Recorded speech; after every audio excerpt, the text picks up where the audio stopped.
Greater Oxford, it's May, and welcome back to the 13th episode of The Running Commode. I'm your host, Mark Raymond, and I'm along with... Eric Hodge, HHA Hodge Home Inspections. And I've got a company called TMI Properties, your friendly neighborhood property manager.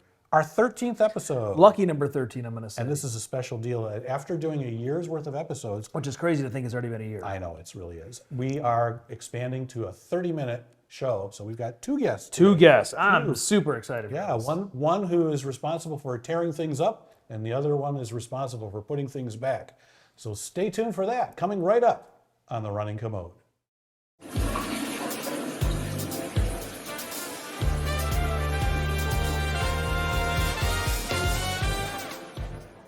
Well, from high-stakes disaster restoration to educational leadership, Brett Myers knows how to rebuild and scale from the ground up.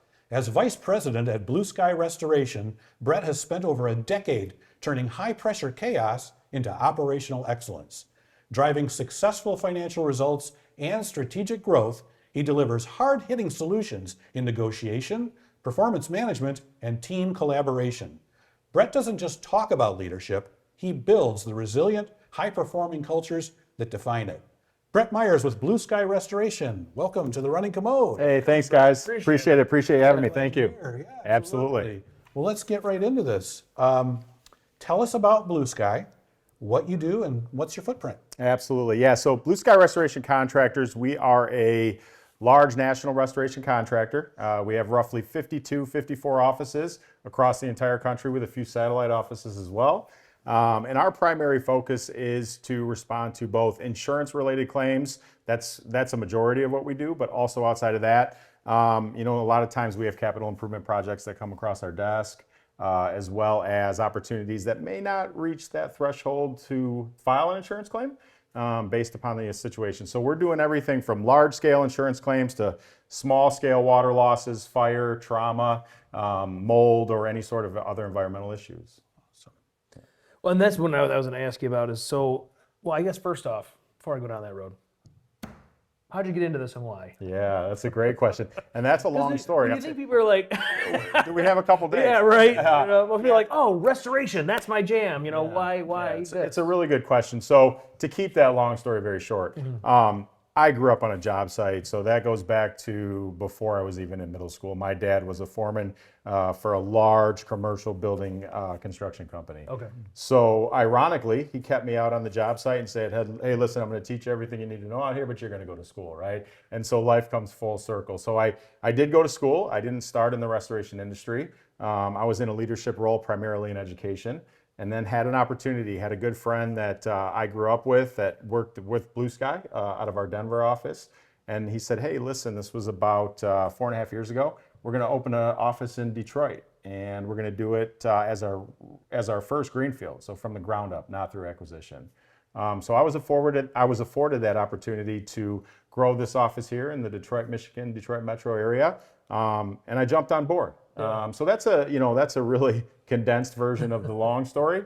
But just so we don't take 2 days describing it, that's kind of how I ended up. Part 2 of the show. That's right, yeah. On to season 6. Yeah. So, sometimes restoration companies get confused with standard contractors. Sure. Can you try to explain the difference, the nuances there? Absolutely, yeah. So, we're the people that come in oftentimes in a not so great situation. It's a delicate situation. It's often, involves people losing stuff, whether it's personal property or even family heirlooms, right? So we're called in oftentimes a very tough situation and asked to not only perform the labor and the work that's necessary to restore that property back to pre-loss condition, but also negotiate and deal with the insurance company on the other side, right? So it's much more complex than just the actual work that's being done on site.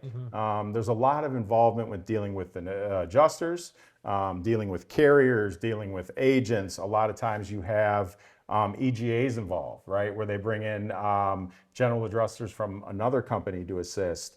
And even in this time, which is vastly different than it used to be maybe 10, 15 years ago, you have a lot of adjustment being made from afar, quote unquote desk adjustment, right? So we allow or like the opportunity to partner both with the insured, but also that individual to help them, because they may be doing it from afar. They may be doing it from another state, right? Oh, So yeah, if we can build that trust and build that relationship where we can get on site, we can scan, we can, obviously get all of our readings, and then provide an ESX file, which is an Xactimate file, back to that adjuster that may never have the opportunity to get on site. It helps expedite the process, because that's the other thing, is that it's not a quick process, right? From the time that you start to the time that you wrap it up, insurance restoration and really just the claim process in general, it can get a little bit daunting, and it's very difficult as well, right? It can be very drawn out. So with the family in mind, with the insured in mind, we like to do everything we can possibly do from the start to the finish,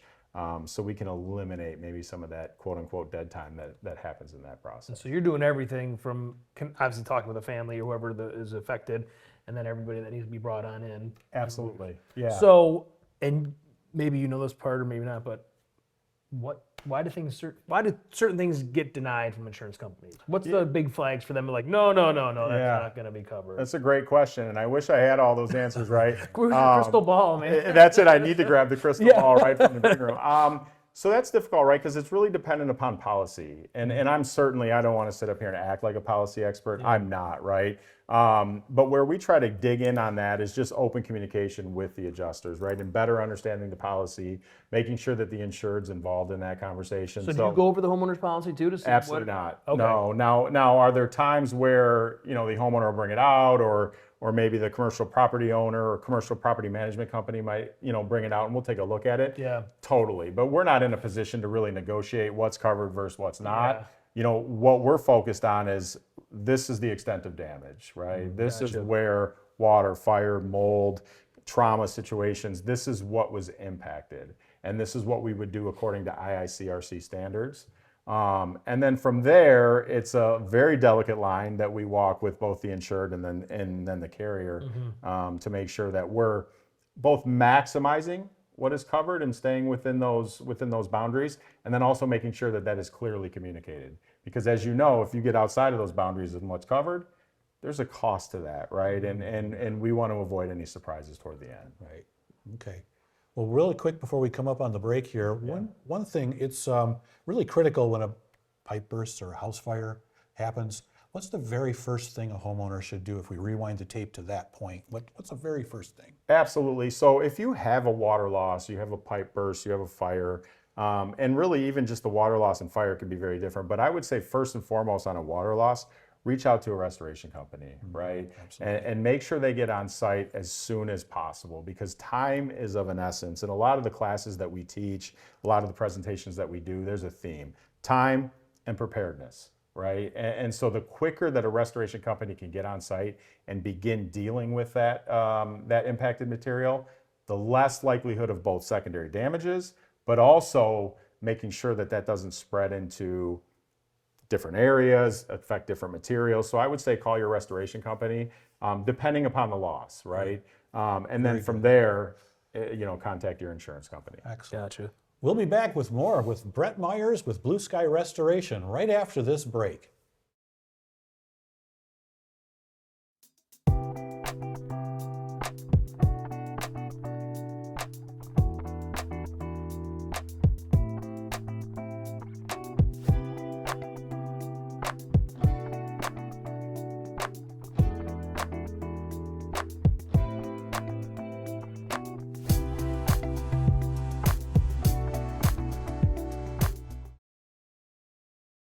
Welcome back to the Running Commode with me, Eric Hodge. Along with me is Mark Raymond. Awesome. But again, we have Brett Myers here from BluSky Restoration with us. And Brett, I wanted to ask you, because one of the things as a home inspector, people like and geek out on is I get all these cool tools, you know, and stuff.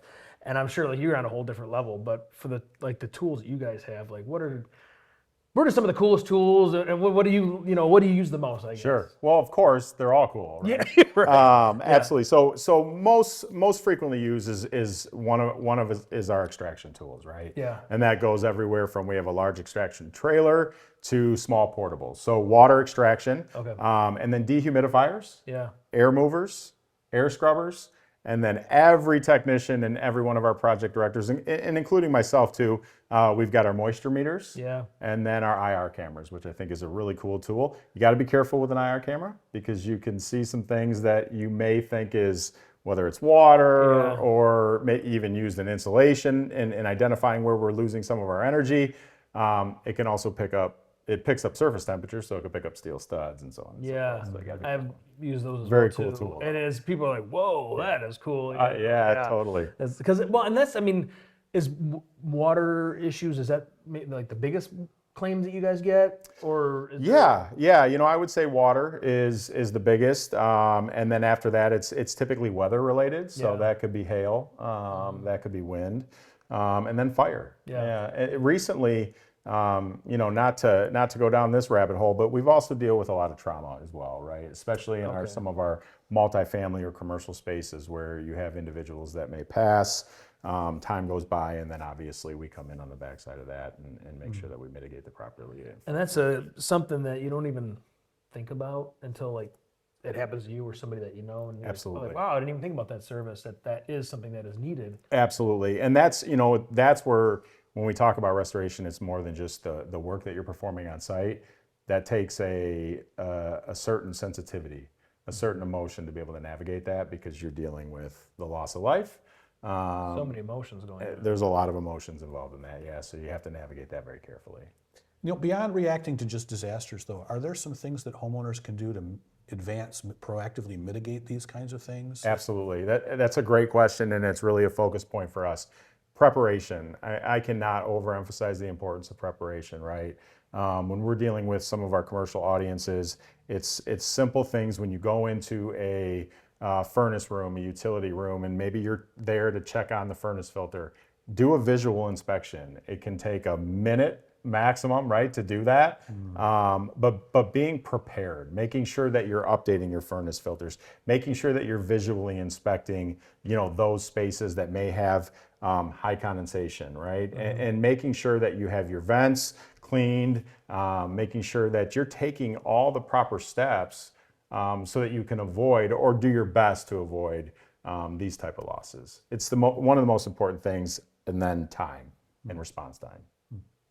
Very good. Yeah. Well, you have primary and you have secondary losses when this types of things occur. Yeah. Can you give that differentiation to people so they get that? Absolutely. One, we want to avoid the secondary losses. That's our goal, right? So your primary losses, if we're staying on the topic of water, you have a pipe burst, a sprinkler head pop, whatever it may be. We want to come in there and dry out that structure, dry out that environment, and then clean that environment as best as we possibly can. And if we do that appropriately, or if you do that appropriately, you're going to avoid the secondary losses. And the secondary losses, and we won't use the M word, but the secondary losses, that's that microbial growth. Yeah. We want to avoid that. I think so frequently you have either whether it's the insured or you have companies that may not follow the best practices, they'll come in there, they'll do the mitigation, quote unquote, but there's a result of secondary damages because it wasn't done appropriately. It wasn't done thoroughly. Back to the details that we talk a lot about, those were not followed. We want to avoid secondary damage. And also, I think a lot of that, the question we had asked before, having the proper equipment to take care of those issues, because people don't think about, as we're harping on moisture, because it is one of the biggest things. I always tell people, it's like you have to have water to survive, but man, it is the most devastating element to a home. And if you have water in your basement, people don't think about oh yeah, I had fans going and stuff like that. And it's but yeah, you also have a floor with either carpet or even vinyl. Water gets under that, and then it's just sitting, you need to have either equipment to get that out, or that's all got to get ripped out. People don't think, they just just have some fans and dehumidifiers is fine. Yep. It's much more a bigger scale than that. Absolutely. And having the right stuff is key. Absolutely it is. And really not to go down this pathway, because this could be a whole nother show. But I think in an attempt to make everything more efficient, and that's the era that we live in right now, I think sometimes there's a backfire in that, is that we button these buildings up or button these homes up so tight that you have no airflow, right? And that comes back to just how you're venting your attic space, how you're venting even the exterior walls, right? Now, obviously you won't want open walls and you're losing heat or you're losing, air in the summer. But at the same time, we're seeing a lot of people just button it up completely, where there's no airflow.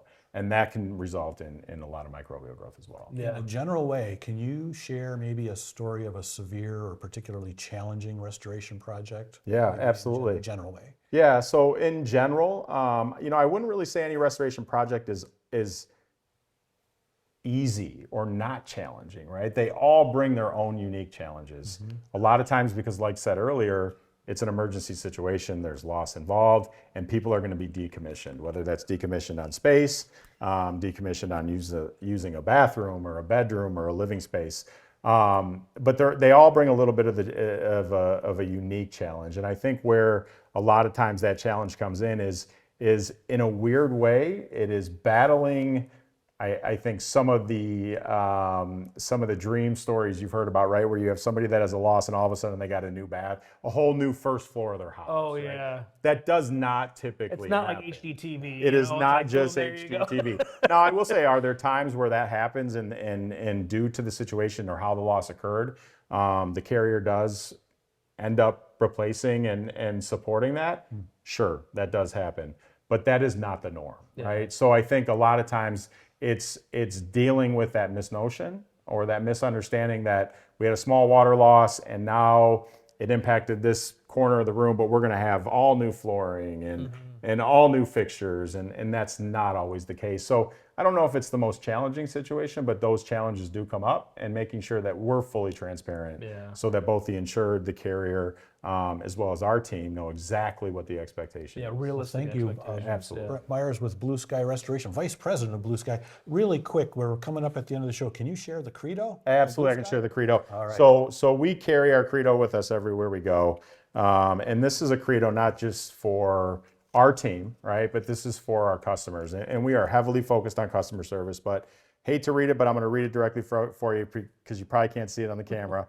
We pledge to create an exceptional BluSky customer experience through our actions, teamwork, and genuine caring for the customer's personal needs. And then we have core values. We have our service commitments, right? And it breaks it down to 12 service commitments with safety included. And then our core values as a team: excellence, teamwork, integrity, innovation, empathy, passion, and fun. So we live by this credo. We cite it all the times when we meet internally, and we also share it with our customers. It's something that we believe in wholeheartedly. Well, all of that certainly shined through with your answers to our interview questions. Thank you so much for being on the show with us. Absolutely. Thank And you for coming having up me. after this, we're going to have Gary Muehling with Michigan Remodelers. Stay tuned.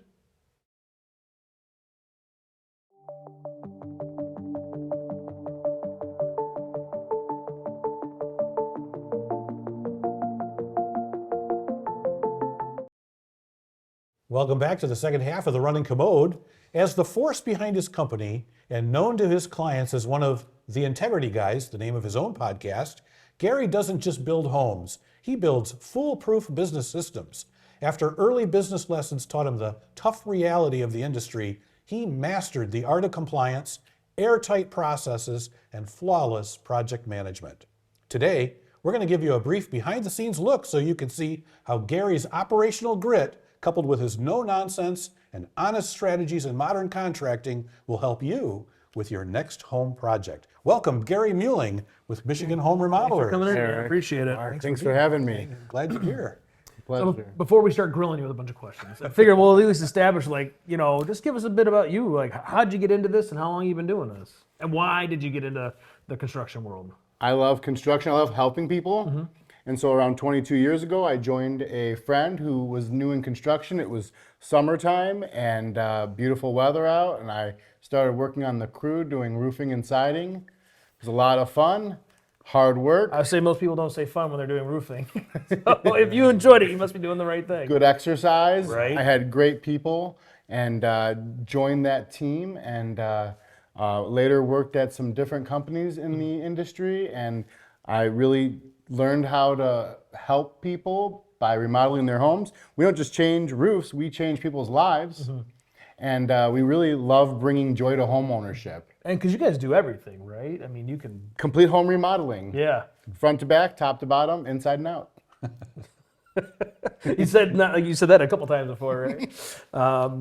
So then, is there for you guys, is there a job too small, job too big, or it doesn't matter? Like, hey, I just need to change out a vanity, or I need to build a house. It's a common question we get. We love helping people, and it's not so much just about the job today as it is the future relationship. And so if we fixed your storm door that blew off when the wind came and you were happy with us, we showed up, we were honest with our pricing, and we got it done when we said we would, then we'll be in your mind, we hope, for a great referral or for your future work. Average Homes home always need more work, don't they? They never. Yeah, over 8 rooms the average home has, and there's indoor and outdoor spaces as well. We build beautiful porches and add garages and additions and help homeowners use their home the way that we want to use our home today, much different than how we used to use our home decades ago. Oh yeah, things have definitely changed. What's a common thing that homeowners fix and are really proud of, and then you come along and go, yeah, not so much? Oh, if I could tell you how many times a homeowner on the weekend went and added a bathroom fan in their bathroom that didn't previously have one, and they just extend it 2 feet into the attic, extend it to the nearby soffit overhang or the nearby roofing vent, and when hot, humid air leaves your conditioned space and goes into a cold attic in the winter, it condensates. And this is a very challenging problem that often leads to microbial buildup and moisture impaction. And most people don't go in their attic often and inspect things, and so they don't know what's growing up there until it's gone on for a while. Right. Time to get the holiday decorations down. Ooh. If they use their attic for storage. Exactly. Yeah. So have you, and I'm sure you have come across this, but you ever tell a homeowner like, hey, here's the honest truth, and almost like, because sometimes they say the truth will set you free. You're giving them exactly what they need to hear, but you feel like it's almost like you're talking yourself out of a job because of that. I am here to help folks, and the best way that I can help is share knowledge about transparent pricing. And so sometimes people will call in and they want a full 6-room renovation. They want to take, this is my Saturday example, they want to take a multi-unit building, 2-unit, and make it into a 1-unit, which takes a ton of alterations. And then the ARV, the after remodel value, has to make sense still. Yeah. So I help condition expectations up front about what cost points could be for major renovations. Yeah. And we just added a tool on our website, a cost estimator, to save everyone time and money. The most popular call that we get is someone who's at the early stages of planning for a major renovation. They haven't invested in a design or any planning yet, and they're just curious if we're talking about 100 or 200, 60,000 or 160,000. Yeah. And so our tool online actually can help people get those prices to start At least a ballpark. Yeah. Because you're like, is this even going to financially make sense, or moving forward? Like that's again where people are starting. You're like, and a lot of people don't understand just the cost of materials now. Materials are crazy through the roof a lot of times. So like it just, whatever you're thinking, add more to it. Usually is what I find, just because of the cost of the materials. That's never the hope. Through the process of understanding what you and your family need from the project, if it's the garage addition, does it need to be 2 cars or 4 cars? Will there be an upstairs or not? Will it be with metal roofing or shingles? Things like that. We can develop a realistic price point of high and low and give you and your family the ability to pick, add and subtract things. You want every one of your needs to be established. You want as many of your wants to be achieved. And of course, budget is essential. No one wants to go into a project with an $80K budget and end up at $90,000 after. Yeah. So we'd rather condition you of a $70,000 to $90,000 price point and let you choose the log siding for the front Yeah.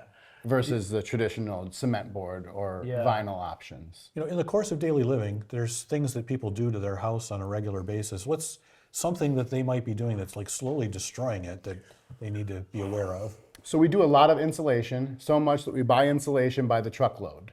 And so wow. we insulate a lot of attics. Attics are the place on the home where most of the hot air escapes in the winter, and in the summertime the hot air enters. And so adding insulation to your attic is wise and typically one of the renovations that actually pays for itself with energy savings in around 3 to 5 years. Oh, okay. So when a homeowner goes to the Home Depot or a supplier like that and they buy what's available to insulate their home, whether it's a blown-in product like fiberglass insulation or a rolled fiberglass, there's a few options. Yeah. most homeowners don't realize that the ventilation at the bottom of the roof line, that soffit venting, is essential for their roof to be healthy, to minimize ice damming, icicles, energy efficiency. And so they go in like good homeowners trying to reduce heat loss and heat gain, but they cover the overhangs. Sometimes they'll cover the bathroom vent they installed with no ducting. And you I'm sure you've seen that. and actually what happens is if you block the soffit overhang and you have a ridge vent or you have can vents, you change the airflow from coming in at the bottom and out at the top, the way that you want it, to having air only circulate at the top of the roof.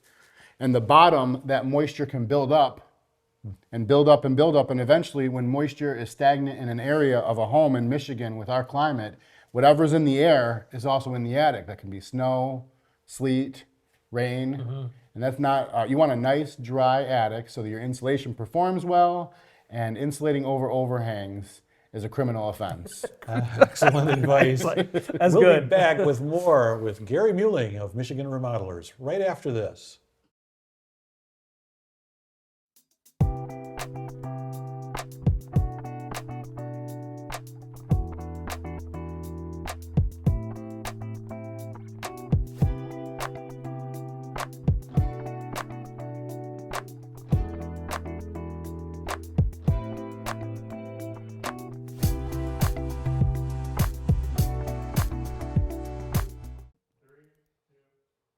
Well, we left off at criminal offenses, but we're back. And what's the worst DIY project you've ever seen where you just stood there, like, where do we go from here? Well, a lot of people try and do their bathroom in 1 day or their kitchen in 3 days. Yeah. Oh yeah. And so they'll buy all the finish material and skip the removal, the observations of the condition inside the wall cavity, and ultimately they'll put finished products over an existing surface. And these nearly never comply with code. They're nearly never installed correctly. They end up failing soon, and the cost to remove it exceeds what the cost would have been before they started, unfortunately. So who wants to pay twice to get a room remodeled? Right. Just have some pro do it the first time. Absolutely. Do it right. Yeah. Yeah. Right. So, is there something that you see like where people are doing to their house that's just slowly destroying it? Like, is it just things that you're like, oh God, if you guys just would have done this, you wouldn't have this problem. Absolutely. Yeah, older homes, before air sealing was developed as a concept, a lot of these old homes don't even have wall insulation. And so air is designed and has been traveling through the home in and out for years. When we come insulate those homes, when we seal up the ceiling, we seal up the walls, we put house wrap behind the siding, we put new double pane windows in. The now current code requires you to build that house much tighter, just like you guys were discussing in the earlier segments. And so now you need mechanical ventilation more than ever in your bathroom, in your kitchen, to keep your house, the inside of your home dry and free of moisture impaction and mildew growth. Yeah. Gary, why do you think it is that some contractors don't like it when television hosts, homeowners, ask too many questions? Well, I think most companies in construction, 9 out of 10 construction companies in Michigan don't carry the right license and insurance. And so they're really not that confident in their ability to handle a multifaceted project. And so a tile guy likes to have all the work done other than the tile by others. And an electrician nearly never fixes drywall and paints it afterward. And so stay in your lane is sort of the teaching of a lot of the so-called competition who's out there doing remodeling work. And so to have a team like we do, there are about 8 different professionals that have their hands on a bathroom remodel. And it's a little bit of scheduling, but we organize everything in the right order so that we're doing things in a logical way. These are crews that work every day for us, and not having to take steps backward along the way due to errors and mistakes. Well, on that point, also like the segment beforehand, each of these trades, like they have their own licensing and their own insurance they got to have. I mean, if you're going to do that, you need to have that type of coverage. Totally true, and it's for it's the homeowner's benefit. Yeah. A great example: we're remodeling a large kitchen right now in Rochester, and one of the many things that were required is hardwired smoke detectors. Well, most kitchen companies that do the 3-day kitchen thing, where they don't remove drywall, they don't relocate any of your utilities. Your sink will be where the sink was, the dishwasher will be where the dishwasher was. These companies only offer a portion of the solution, and their whole pitch is to get around the process of inspections, delays, etc. Well, the reality is the best value in your kitchen remodel is being able to expand your countertop, to add an island, to relocate where you have your toaster, and ultimately bring everything in that room up to the now current code.